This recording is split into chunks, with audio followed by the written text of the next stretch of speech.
ఏ మంచి లేని మా జీవితంలో మీ మంచితనం అంతా కనబరుస్తున్నందుకు వందనాలు. మిమ్మల్ని స్తుతిస్తూ కనపరుస్తున్నాము తండ్రి. బా ఉదయకాలం మరొక పరిశుద్ధ ప్రభుదినం మా జీవితాలు అనుగ్రహించినందుకు స్తోత్రాలు. మీ ఇంటిలో మిమ్మల్ని ఆరాధించుకోవటానికి మమ్మల్ని ఆయత్తపరిచినందుకు వందనాలు.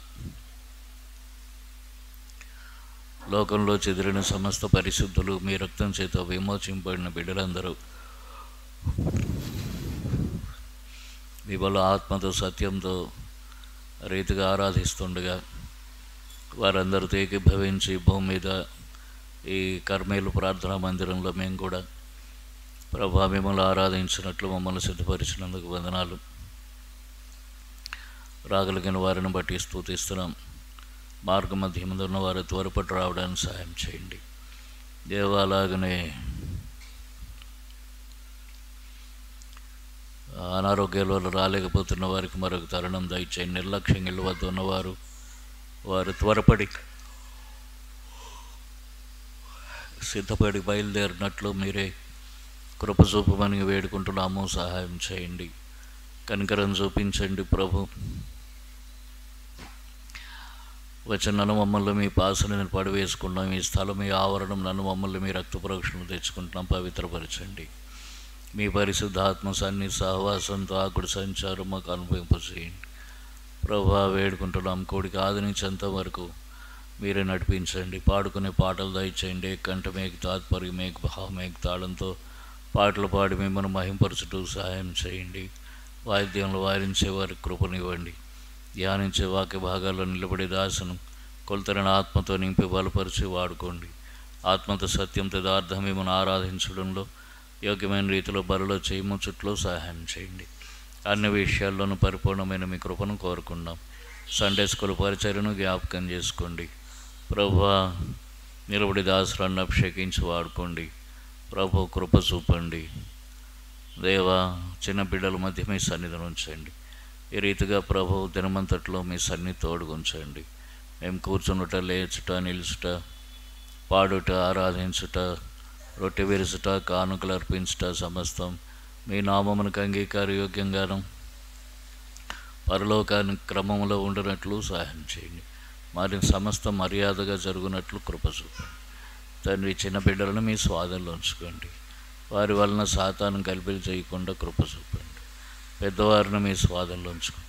చెదిరిపోయే తలంపులు, నిద్రమతో, ఆవలింతలు, సమస్త విధాలైన శత్రుకార్యములు లయపరచండి ప్రభు. కృప చూపండి, మేలు దయచేయండి. మీ చేతులు మూల అప్పగించుకుంటాం. మీ దాసుని నన్ను జ్ఞాపకం చేసుకోండి, బలపరచండి. బలహీనతలు ఎరిగిన దేవుడో మీ సిలువ చాటును మరుగు చేయండి. బలహీనతలతో దూరం చేయి. కనికరం చూపించండి. ఘనత, మహిమ, ప్రభావాలు మీకే ఆరోపిస్తూ స్తుతి స్తోత్రాలు చెల్లిస్తూ సాగిలపడుతూ తండ్రి మీ ముఖ కాంతిని మా మీద ప్రకాశింపజేయండి. మీ సన్నిధి కాంతిని మా మీద ఉదయింపజేయండి. సమాధానం స్థిరపరచండి, సహాయం చేయండి. మీ వెలుగుతో తండ్రి మమ్మల్ని నింపండి. మీ వెలుగు మా మీద తండ్రి విధానముండునట్లు సహాయం చేయండి ప్రభా. మీ పరిశుద్ధ ఆత్మ కుమ్మరింపు సమృద్ధిగా ఈ దినమంతా మాకు అనుగ్రహించండి. యేసుక్రీస్తు వారి పరిశుద్ధ నామంలో ప్రార్థిస్తున్నాం తండ్రి, ఆమేన్. ఆరాధించుకునే ముందుగా దేవుని వాక్యంలో నుండి కొన్ని మాటలు ధ్యానం చేసుకుని ఆరాధించుకుందాం.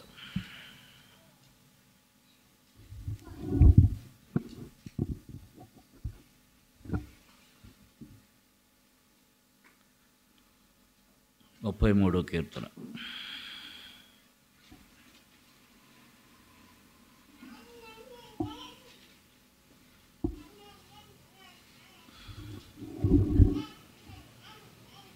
కీర్తన 33, 12 వచనాలు మార్చి చదువుకుందాం. 1 నుంచి 12 వచనాలు మార్చి చదువుకుందాం. కొద్దిగా వాల్యూమ్ పెంచు మైక్. నీతిమంతులారా, యెహోవాను బట్టి ఆనందగానం చేయుడి. స్తుతి చేయుట యథార్థవంతులకు శోభస్కరము.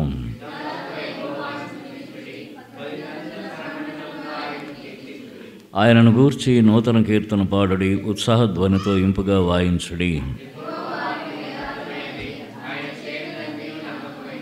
ఆయన నీతిని న్యాయమును ప్రేమించున్నాడు. లోకం యెహోవా కృపతో నిండి ఉన్నది.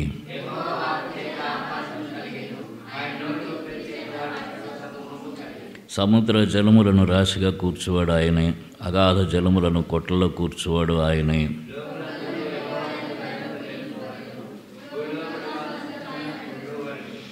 ఆయన మాట సెలవీయగా దాని ప్రకారం ఆయన ఆజ్ఞాపింపగానే కార్యం స్థిరపరచబడెను.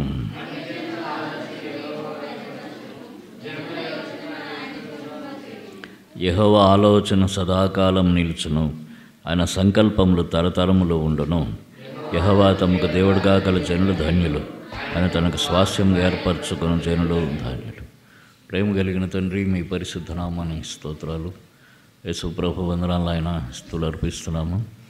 చదువుకున్న భాగం మా గమనంలో బోధించండి. నిలబడిన మీ దాసుని కొలతైన ఆత్మతో నింపమని వేడుకుంటున్నాం.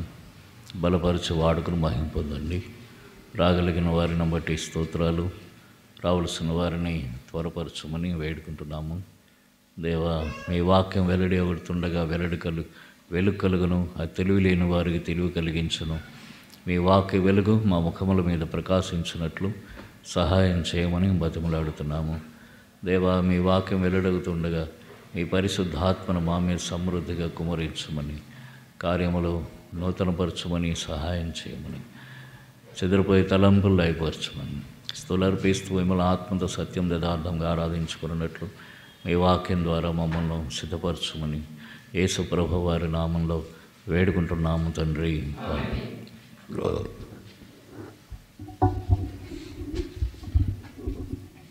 అది ఇయకూడదా? వెలుతురు వస్తుంది కదా. అది తలుపు కాదు కట్టెన్.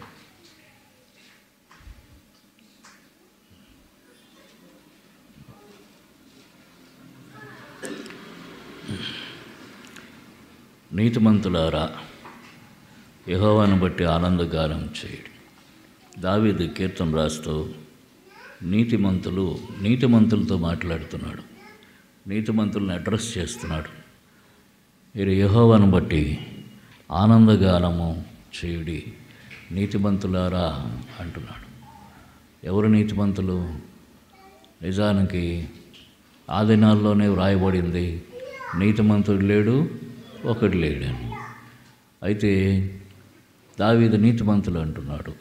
అప్పుడు దేవుని బట్టి నీతిమంతులైన వారు ఆ దినమందు ఎట్లా నీతిమంతులయ్యారంటే, ఎవరు దేవుని యందు విశ్వాసం ఉంచుతున్నారో వారు నీతిమంతులయ్యారు. అర్థమైందా? అబ్రహాముని గురించి ఒక మాట రాయబడింది. అతడు యెహోవాను నమ్మెను, అది అతనికి నీతిగా ఎంచబడింది. కాబట్టి నీతిమంతులు ఎవరైతే, అక్కడ హబక్కు గ్రంథంలో కూడా చెప్తాడు చూడండి, 2వ అధ్యాయము, హబక్కు గ్రంథం 2వ అధ్యాయం.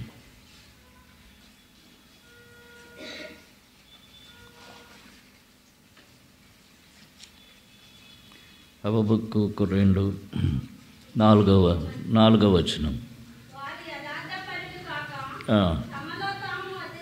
అతిశయపడుదురు, నీతిమంతుడు విశ్వాస మూలంగా బ్రతుకు. కాబట్టి దావీదు అడ్రస్ చేస్తున్న నీతిమంతులు ఎవరంటే, దేవుని యందు విశ్వాసం ఉంచిన వారు ఆ దినాల్లో. అయితే ఈ దినాల్లో నీతిమంతులు ఎవరు? ఈ దినాల్లో నీతిమంతులు ఎవరంటే, యేసు ప్రభువునందు విశ్వాసం ఉంచి ఆయన రక్తం చేత కడుగబడిన వారందరూ నీతిమంతులు అవుతున్నారు. ఈ నీతిమంతులతో మాట చెప్తున్నాడు. ఏమన్నాడు? యెహోవాను బట్టి, అంటే దేవుని బట్టి ఆనందగానం చేయుడి. కాబట్టి నీతిమంతులైన వారు ఎల్లప్పుడూ దేవుని ఎడల ఆనందగానం చేసేవారుగా ఉండాలి. అంటే దేవుని బట్టి సంతోషించేవారుగా ఉండాలి. దేవుని నామమును బట్టి ఉత్సహించేవారుగా ఉండాలి. దేవుని ఎల్లప్పుడూ కీర్తించేవారుగా ఉండాలి. అక్కడ అంటాడు, స్తుతి చేయుట యథార్థవంతులకు శోభస్కరం. స్తుతించాలట ప్రభువు, స్తుతించటం యథార్థవంతులకు. దేవుడు మనల్ని యథార్థవంతులుగా చేశాడు. మనం ఎన్నో కల్పించుకొని తప్పిపోయాం. ప్రసంగ గ్రంథంలో చూడండి అంటాడు, ప్రసంగ గ్రంథము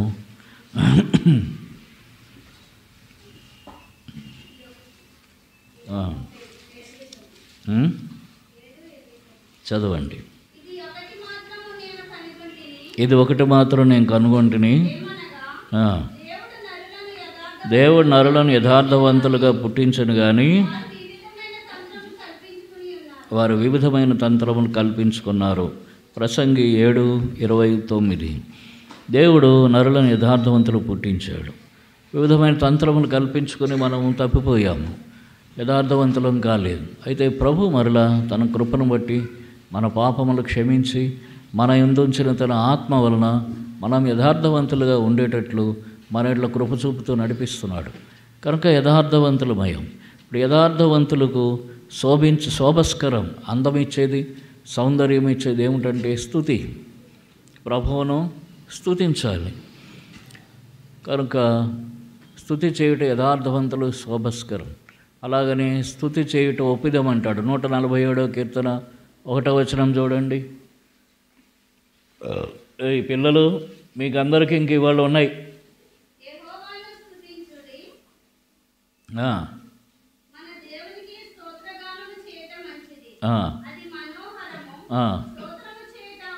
ఎన్ని మాటలు చెప్పాడు చూడండి. యెహోవాను స్తుతించుడి, మన దేవునికి స్తోత్ర గానం చేయుట మంచిది, అది మనోహరం, ఒప్పిదం, అది మంచిది. అంటే స్తుతించటం అనేది, స్తోత్ర గానం చేయటం అనేది మంచి పని. తర్వాత మనం ఎన్నో పనులు చేస్తుంటాం. అన్నిటికంటే మంచిది ఏదంటే యెహోవాను స్తుతించటం.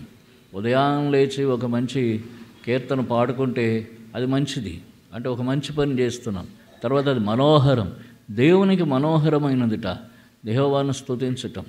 మనుషులకు దృష్టిలో కూడా మనోహరమైనది, అంటే మనస్సును హరించేటటువంటిది. మనోహరం అని అంటే ఏమిటి? మనస్సును హరించేది, మనస్సును దోచుకునేది. దేవుని మనస్సును దోచుకుంటుందిట. ఏమిటది? స్తుతిగానం. అలాగనే మనోహరం, ఒప్పిదం, అది శ్రేష్టమైనది, అందరూ అంగీకరించేటటువంటిది, ఒప్పిదమైనటువంటిది.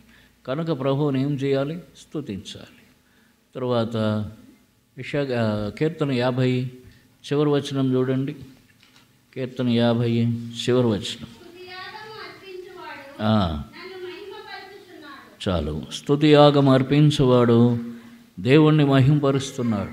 యాగము అంటే ఎడతెగక చేయున్నదని అర్థం. ఈ యాగం అనే పదము మిగతా భాషల్లో ఎక్కడ కనబడదు. స్తుతి యాగం అంటే నిరంతరము ఎడతెగక చేసే స్తుతి. అంటే అలాగ స్తుతి స్తుతి స్తుతి స్తుతి అంటమని కాదు. సరే, వారికి తోచింది వారంటే అనొచ్చు, వారి ఉద్దేశాన్ని బట్టి. ప్రభువును తన యొక్క గుణలక్షణాలను బట్టి, గొప్పతనాన్ని బట్టి, ఆయన చేసిన మహాకార్యాలను బట్టి, ఆయన చూపిస్తున్న ప్రేమ, కృప, కనికరాలను బట్టి, ఎడతగిన వాత్సల్యమును బట్టి, వీటన్నింటిని బట్టి వాటిని జ్ఞాపకం చేసుకుని ప్రభువును మనము కొనియాడటము, కీర్తించటము, ఇదంతా కూడా స్తుతి అవుతూ ఉంటుంది. కనుక అక్కడ అన్నాడు, నా ప్రాణమా యెహోవాను సన్నుతించుము, నా అంతరంగమందున్న సమస్తం ఆయన చేసిన ఉపకారములు దేనిని మరొక ఆ ఉపకారాలను జ్ఞాపకం చేసుకుని ప్రభువా నీ ఉపకారాలు చేసేవు అని చెప్పడం స్తోత్రం, అది స్తుతి. తర్వాత కాబట్టి ఏమన్నాడు? స్తుతియాగం చేయువాడు దేవుని మహింపరుస్తున్నాడు. మనం నిరంతరం ప్రభువును స్తుతించటం ద్వారా దేవుని మహింపరుస్తున్నాము. కాబట్టి మనం ఎంతైనా సరే ప్రభువును స్తుతించుతూ ఉండాలి. ఇది ఒక నిరంతరమైన ఒక యాగంగా ఉండాలి. అప్పుడు దేవుడు సంతోషిస్తాడు. ఇక్కడ 33వ కీర్తనలు అంటాడు, 2వ వచనం. సితారాతో యెహోవాను స్తుతించుడి, 10 తంతుల స్వరమండలముతో ఆయనను కీర్తించుడి, ఆయన గూర్చి నూతన కీర్తన పాడుడి, ఉత్సాహధ్వనితో ఇంపుగా వాయించుడి.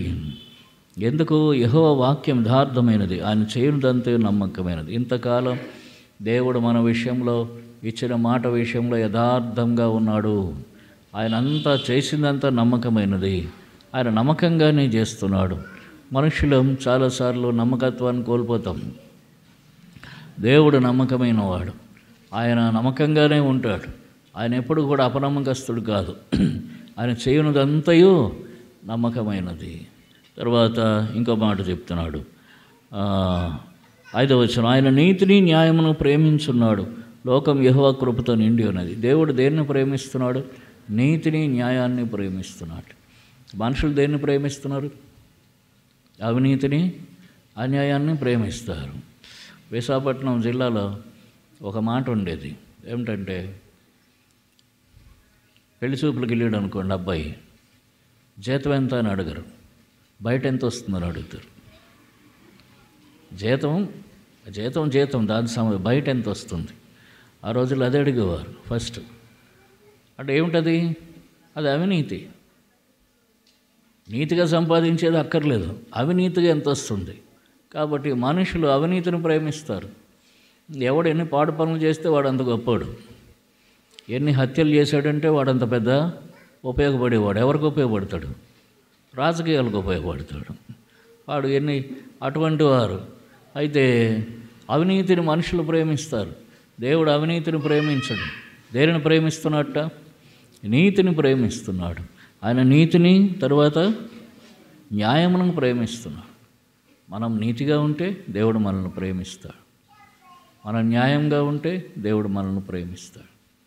దేవుడు నీతిని న్యాయాన్ని ప్రేమించే దేవుడు కాబట్టి మనం ఆయన్ని స్తుతించాలి, అర్థం చేసుకోవాలి. అవినీతిని అన్యాయాన్ని ఎప్పుడు ప్రేమించడు. మనం చాలాసార్లు అనుకుంటాం వాళ్ళు బాగులేరు, వీళ్ళు బాగులేరు, అయినా దేవుడు వాళ్ళని దీవించేస్తున్నాడని. కాదు, దేవుడు ఎప్పుడు అట్లాగిన వారిని దీవించడు. కాకపోతే వారికి కొంత సమయం ఇస్తూ ఉండొచ్చు. ఎవరినో ఎక్కడ నశించుట ఇష్టం లేక తన రాకడ ఆలస్యం చేస్తున్నా అన్నాడు. కాబట్టి వారు కూడా నశించడం ఇష్టం లేక దేవుడు వారి పక్షంగా దయ చూపుతూ ఉండొచ్చు, లేదా కొంత సమయం ఇస్తూ ఉండొచ్చు. కానీ ఆయన మాత్రము నీతిని న్యాయాన్ని మాత్రమే ప్రేమించేటటువంటి దేవుడు. కనుక ప్రభువును స్తుతిస్తాం. అలాగనే చూడండి, ఇంకొక మాట ఉంది, 6వ వచనం, యెహోవా వాక్కు చేత ఆకాశములు కలిగెను, ఆయన నోటి ఊపిరి చేత వాటి సర్వసమూహం కలిగెను. సర్వ జలములను రాశిగా కూర్చువాడు ఆయనే, అగాధ జలములు కొట్టలో కూర్చువాడు ఆయనే. కాబట్టి దేవుడు చేసిన ఈ సృష్టి కార్యం, నిరంతరము చేస్తున్న సృష్టి కార్యాన్ని బట్టి మనం దేవుని స్తుతిస్తాము. ఉదయాన్నే లేచి వచ్చాము, ఉదయాన్నే లేవగానే బయటకు వచ్చామనుకోండి, ఆకాశం కనిపిస్తుంది, సూర్యుడు కనిపిస్తాడు, మేఘాలు కనిపిస్తాయి, ప్రకృతి కనిపిస్తుంది, పక్షులు అరవటం వినిపిస్తూ ఉంటుంది. ప్రకృతి అంతా చాలా సౌందర్యంగా, తర్వాత ఆహ్లాదంగా ఉంటుంది ఉదయకాలంలో. దాన్ని బట్టి కూడా ప్రభువును స్తుతించాలట. ప్రభువా, ఎంత సౌందర్యమైన సృష్టిని నా కోసం ఉంచావు, నా చుట్టుపక్కల ఉంచావు. ఇంత మనోహరమైన సృష్టిని నా చుట్టుపక్కల ఉంచావు. ఉదయాన్నే నా మనస్సుకు ఉల్లాసాన్ని కలుగజేసే సృష్టిని నువ్వు నా చుట్టుపక్కల ఉంచావు. ఇంత మంచి పరిస్థితిని నా చుట్టూ ఉంచావు ప్రభువా, నిన్ను స్తుతిస్తున్నానని చెప్పాలి. దావీదు అందుకు అంటాడు చూడండి, 65వ కీర్తన 11వ వచనం చదవండి. 65వ కీర్తన 11 చదివారా? ఇంకా కింద చదవండి. నీ జాడలు సారము వెదజల్లుతున్నవి. దేవుని జాడలను సృష్టిలో మన చుట్టూ కనుగొనగలగాలి మనం. దేవుడు ఇక్కడ ఉన్నాడు కనుక ఈ స్థలానికి సారమున్నది అనుకోవాలి. దేవుని జాడలు ఇప్పుడు మనల్ని తీసుకుపోయి ఎడార్లో పడేశారు అనుకోండి, అప్పుడు ఏం చేస్తాం? పొద్దున్న లేస్తే ఏది కనిపిస్తుందో రాత్రి అదే కనిపిస్తుంది. పొద్దున అదే వేడి, రాత్రి అదే వేడి. అర్థమైందా? నీళ్ళు ఉండవు, నానా పాటలు పడాలి. దేవుడు కృప చూపాడు, మనల్ని ఎంతో ప్రశస్తమైనటువంటి వాతావరణంలో మనల్ని ఉంచాడు, ఎంతో ఆహ్లాదకరమైన వాతావరణంలో ఉంచాడు. ఆయన జాడలు, సారం వెదజల్లేటటువంటి ఆయన జాడలు మనం గుర్తించగలగాలి మన జీవితాల్లో, మన చుట్టుపట్ల. కనుక నీ జాడలు సారం వెదజల్లుతున్నవి. తర్వాత అడవి బీడులు సారము చిలకరిస్తున్నాయి, కొండలు ఆనందం నడికట్టుగా ధరించుకున్నాయి, పచ్చిక పట్లు మందళ్ళు వస్త్రములే ధరించి ఉన్నాయి, లోయలు సస్యంతో కప్పబడి ఉన్నాయి, అన్నీ సంతోషధ్వని చేయుచున్నవి, అన్నీ గానం చేయుచున్నవి. కాబట్టి దావీదు ఆ కొండలు చూస్తున్నట్ట, లోయలు చూస్తున్నట్ట, సస్యాలు చూస్తున్నాడు. సస్యాలంటే పంట పొలాలు. సస్యాలు చూస్తున్నాడు, అన్నింటినీ చూస్తున్నాడు. అన్నీ ఆనందంతో సంతోషంగా ఉన్నాయిట, అన్నీ గానం చేస్తున్నాయిట. అంటే ఈ సృష్టి మొత్తంలో దేవుని కార్యాన్ని చూస్తున్నాడు ఆయన, దేవుని యొక్క ఉనికిని చూస్తున్నాడు, దేవుని యొక్క ఇన్వాల్వ్మెంట్, దేవుని దానిలో కలుగు చేసుకోవటాన్ని చూస్తున్నాడు. దేవుడు లేకుండా ఇదంతా ఏమీ లేదు. దేవుడు ప్రతిదాన్ని దర్శిస్తున్నాడు. ప్రతి స్థలంలో దేవుడున్నాడు, ప్రతి కార్యంలో దేవుడున్నాడు, ప్రతి పనిలో దేవుడున్నాడు, జరుగుతున్న ప్రతి దానిలోని దేవుని యొక్క హస్తమున్నది అని దాన్ని గుర్తించి దేవుని యొక్క జాడలను బట్టి సంతోషిస్తున్నాడు. ఈ సృష్టిని బట్టి ప్రభువును మనం స్తుతిస్తాం. ఇప్పుడు ఈ సమయంలో ఇంత మంచి వాతావరణం ఇచ్చాడు, దాన్ని బట్టి ప్రభువును స్తుతించాలి. ఇలాగన ప్రభువు చేసిన ప్రతి కార్యమును బట్టి ప్రభువును స్తుతించడం అవసరం. స్తుతి చేయుట యథార్థవంతులకు శోభస్కరం. కనుక దేవుడు మనల్ని యథార్థవంతులుగా చేశాడు, మరలా తన ఆత్మను మన యందు ఉంచాడు. ఆ ఆత్మను బట్టి మనం యథార్థవంతులుగా ఉండగలం. ఆ ఆత్మ పేక నొక్కేస్తే మనం యథార్థవంతులం కాము. అర్థమైందా? అబద్ధం ఆడుతున్నాం అనుకోండి, ఆ ఆత్మను ఏం చేస్తున్నాం? ఆ ఆత్మను మాట్లాడనివ్వట్లేదు. లోపల ఉన్న పరిశుద్ధాత్మ మాట్లాడితే నిజమేం చెప్తాడు. ఆయన పేరు ఏమిటి? మొన్న చెప్పిన పేర్లలో, బైబిల్ స్టడీలో చెప్పిన పేర్లో ఒక పేరు చెప్పుకున్నాం పరిశుద్ధాత్మకి. ఏమిటా పేరు చెప్పండి? ఆయన అబద్ధం ఆడడు అంటే ఏం పేరు? సత్య స్వరూపి. అది మీకు నేనే ఆబ్జెక్టివ్ టైపులో హింట్ ఇవ్వాలా? హింట్ ఇస్తే చెప్తారు, కానీ అలాగైనా పర్వాలేదు. సత్యస్వరూపి అయిన ఆత్మ. ఇప్పుడు ఆయన మన హృదయంలో ఉన్నాడు, ఆయన అబద్ధం చెప్తాడా? ఆయన చెప్పడు. ఇప్పుడు మనం అబద్ధం చెప్తున్నామనంటే అప్పుడు ఏం చేసినట్టు? ఆ లోపల ఉన్న ఆత్మను, బాబు మీరు మాట్లాడకండి, కొద్దిసేపు మీరు మాట్లాడొద్దు, సైలెంట్గా ఉండి నేను మాట్లాడతాను అని చెప్పడం అన్నమాట. దేవుడు మనల్ని యథార్థవంతులుగా పుట్టించాడు. మనం అనేక తంత్రాలు కల్పించుకున్నాం. మరలా దేవుడు మనం యథార్థవంతులుగా జీవించడం కోసం తన ఆత్మను మనలోనికి పంపాడు. మన పాపములు క్షమించాడు, తన రక్తంతో కడిగాడు, పవిత్రపరిచాడు. ఆ ఆత్మను మనలోనికి పంపాడు. కానీ మనం ఏం చేస్తున్నాము? మరలా కొన్నిసార్లు యథార్థంగా ఉండకుండా ఆత్మను దుఃఖపరుస్తున్నాం. అందుకన్నాడు, మీలోనున్న పరిశుద్ధాత్మను దుఃఖపరచకుడి, విమోచన దినం వరకు మీరు ఆయన యందు ముద్రింపబడి ఉన్నారు అని అన్నాడు. కాబట్టి ఆయన యథార్థవంతుడు. యథార్థవంతులకు స్తుతి చేయుట శోభస్కరం. మనం ఎప్పుడైతే యథార్థంగా ఉన్నామనంటే మనం స్తుతిస్తే దేవుడు సంతోషిస్తాడు. ఈ స్తుతించేటటువంటి ధన్యత మనకు అనుగ్రహించాడు. తర్వాత ఏమంటాడు చూడండి, 9వ వచనం. ఆయన మాట సెలవీయగా దాని ప్రకారం ఆయన ఆజ్ఞాపింపగానే కార్యము స్థిరపరచబడింది. మనం అనేక సార్లు మనం ఏవేవో అడిగి పొందుతున్నాం అంటే దానికి కారణం ఏమిటి? ప్రభువు దాన్ని జరుగునుగా కానీ ఆయన మాట సెలవిస్తున్నట్టు, ఆయన ఆజ్ఞాపిస్తున్నట్టు. ఆయన ఆజ్ఞాపించడం వలన కార్యములు స్థిరపరచబడుతున్నాయి మన జీవితంలో. ఇవన్నీ జరుగుతూనే ఉన్నాయి. గడిచినట్టు కాలం అంతట్లో మన జీవితాల్లో ప్రభు ఇటువంటి కార్యాలు చేస్తున్నాడు. ఈ మేలు ఉపకారాలు, ఈ ఆశీర్వాదాలు మనకు అనుగ్రహిస్తున్నాడు. ప్రతి చిన్నది కూడా మనం తీసుకునే ఉచ్ఛ్వాస నిశ్వాసాలు అవి కూడా దేవుని దయ. సరిగా ఊపిరి తీసుకోగలుగుతున్నామంటే దేవుని దయ. అక్కడ చూడండి 143వ కీర్తన,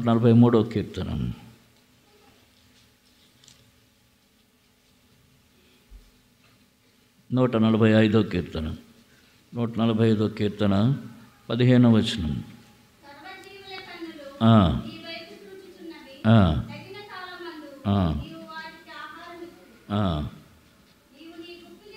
నీవు నీ గుప్పిలు విప్పి ప్రతి జీవి కోరికను తృప్తిపరుచుచున్నావు. కాబట్టి ఆయన గుప్పిలు విప్పి ప్రతి జీవి కోరిక తృప్తిపరుస్తున్నాడు. సర్వజీవుల కన్నులు నీ వైపు చూస్తున్నాయి, తగిన కాలమందు నీ వారికి ఆహారం ఇస్తున్నావు. కాబట్టి దేవుడు మన జీవితంలో మనకు ఆహారం ఇస్తున్నాడు. గుప్పిలు విప్పి, ఆయన గుప్పిలు కనుక మూసాడు అనుకోండి, మనము కలతపడిపోతాం. కనుక ఆయన గుప్పిట్లో ఉన్న మన ఊపిరి ఆయన గుప్పిట్లో ఉన్నది, మన ప్రాణం ఆయన గుప్పిట్లో ఉన్నది. ఆయన మనల్ని భద్రపరుస్తూ ఉన్నాడు. తన గుప్పిలు విప్పి మన ప్రతి కోరిక తీరుస్తూ ఉన్నాడు. ఇవన్నీ దినదినము చేస్తున్నటువంటి పనులు, ఒకరోజు కాదు. మన చుట్టూ ఉన్న సృష్టిని బట్టి మనకు నెమ్మది, ఆనందం, సంతోషం కలిగిస్తున్నాడు.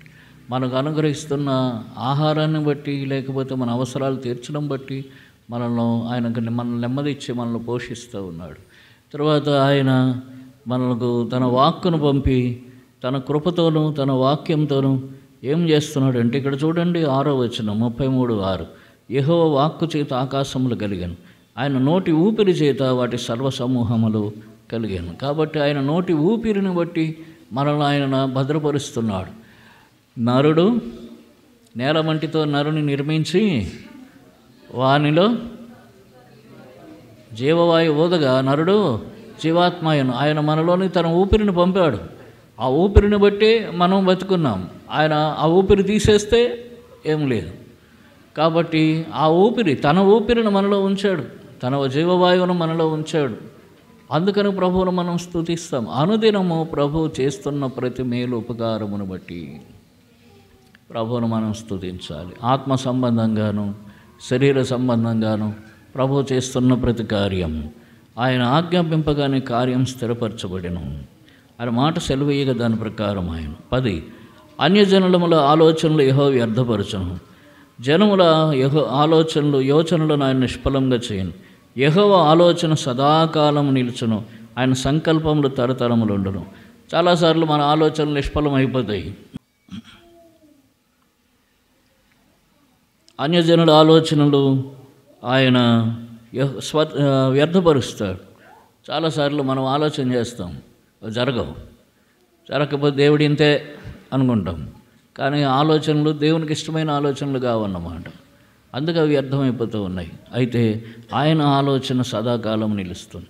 మనం ఆయన ఆలోచన కిందకు వస్తే ఆయన ఆ ఆలోచన సదాకాలం ఉంటాయి. తర్వాత ఇంకా అంటున్నాడు, యెహోవా ఆలోచన సదాకాలం నిలుచును, ఆయన సంకల్పంలో తరతరములు ఉండును. మనం ఆయన సంకల్పంలో కనుకున్నామనంటే తరతరములు ఉండే ఆ గొప్ప సంకల్పాలు మన జీవితాల్లో నెరవేరుతాయి. దేవుని సంకల్పం దావీదును రాజుగా చేయాలి, దావీదు యొక్క తరతరములు రాజ్యమేలాలి. ఆ సంకల్పం అలాగనే నెరవేరింది. ఇప్పుడు యేసుక్రీస్తు ప్రభువారు దావీదు కుమారుడిగా వచ్చాడు.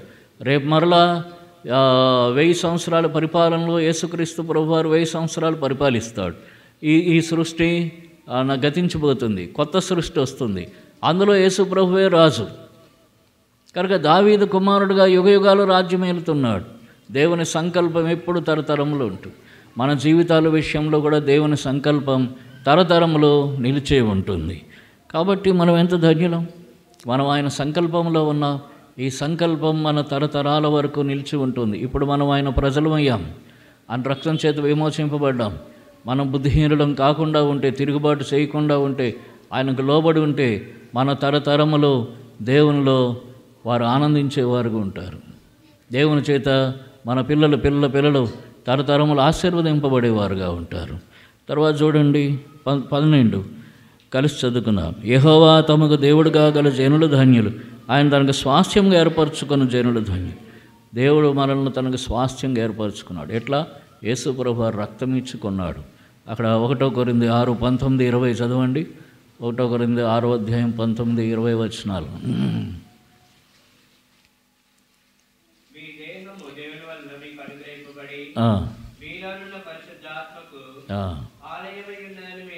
ఎరుగరా? మీరు మీ సొత్తుగారు, విలువ పెట్టి కొనబడిన వారు, మీ దేహంతో దేవుని మహింపరచుడి. మీరు మీ సొత్తుగారు, విలువ పెట్టుబడి కొనబడ్డారు. ఆయనకు స్వాస్థ్యం, తనకు స్వాస్థ్యంగా ఏర్పరచుకున్న జనులు అన్నాడు. ఆయన మనల్ని తనకు స్వాస్థ్యంగా ఏర్పరచుకున్నాడు. ఎట్లా ఏర్పరచుకున్నాడు? విలువ పెట్టి కొన్నాడు, తన రక్తం ఇచ్చి కొన్నాడు. ఊరకనే మనల్ని పిలవలేదు, పిలిచి తన రక్తం ఇచ్చి కొన్నాడు. విలువ పెట్టి కొనబడిన స్వాస్థ్యం మనం దేవునికి, మనం ధన్యులం. తర్వాత యెహోవా తమకు దేవుడుగా గల జనులు. ఈ లోకంలో ఎన్నో కోట్ల మంది ఉన్నారు. క్రిస్టియన్ కంట్రీస్ ఉన్నాయి. అమెరికాలో చాలామందిని అడిగారట, హూ ఈజ్ జీసస్ అంటే ఐ డోంట్ నో అన్నట్ట. హూ ఈజ్ క్రైస్ట్ అంటే ఐ డోంట్ నో అంటట్టు వాడు. అమెరికాలో కొద్ది శాతం మందికే తెలుసు యేసుప్రభు ఎవరో. అందరికీ క్రిస్టియానో ఏ పేర్లే ఉంటాయి, కానీ వాళ్ళకి క్రైస్ట్ తెలియదు. అయితే దేవుని కృప మన ఎడల. ఇప్పుడు ఇంగ్లాండ్ ఉంది, ఇంగ్లాండ్ నుంచి ఇక్కడికి వచ్చాడు విలియం కేరీ గారు, ఇక్కడ పరిచయం చేశాడు. మన దేశంలో మన భాషలో మొట్టమొదటి బైబిల్ ఇచ్చాడు. ఇట్లాగా అనేకం చేశారు. ఇప్పుడు ఇంగ్లాండ్లో చర్చిలన్నీ కూడా అమ్మేశారు. చాలా చర్చిలు అమ్మేశారు, ముస్లిం వాళ్ళకి అమ్మేస్తున్నారట. అర్థమైందా? కాబట్టి వారు పేరు క్రైస్తవులు కానీ క్రీస్తు లేనివారు వారు క్రీస్తు జనులు కాకుండా, దేవుని జనులు కాకుండా అన్యజనులుగా, పాపులుగా పెరుగుతున్నారు. మనమైతే క్రీస్తుని ఎరగని వారం. ఇప్పుడైతే యెహోవా తమకు దేవుడుగా గల జనులమైపోయాం. దేవుని మహాకృప. ఇప్పుడు మనం దేవుని ప్రజలం. దేవుడు యెహోవా అంటే దేవుడు, ఇశ్రాయేలీల దేవుడు ఇప్పుడు మనకు దేవుడు. ఇశ్రాయేలీల దేవుడే దేవుడు, వేరే దేవుడు లేడు. ఆ దేవుడు ఇప్పుడు మనకు దేవుడు.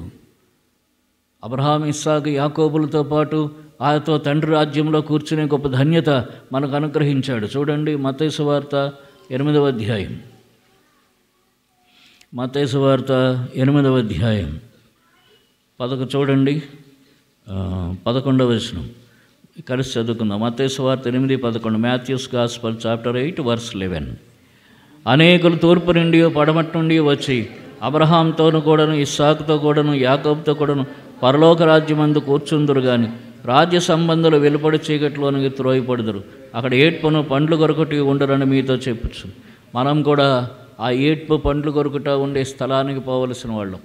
అయితే దేవుడు ఏం చేశాడు? ఇప్పుడు యేసు ప్రభు వారిని బట్టి అబ్రహాంతో, ఇస్సాకు, యాకోబులతో కూడా తండ్రి రాజ్యంలో, ఏ రాజ్యం అన్నాడు అక్కడ? పరలోక రాజ్యంలో కూర్చునే గొప్ప ధన్యత మనకు అనుగ్రహించాడు. ఎంత గొప్ప ధన్యులం, ఎంత దౌర్భాగ్యులం, ఎంత ధన్యులమయ్యాం.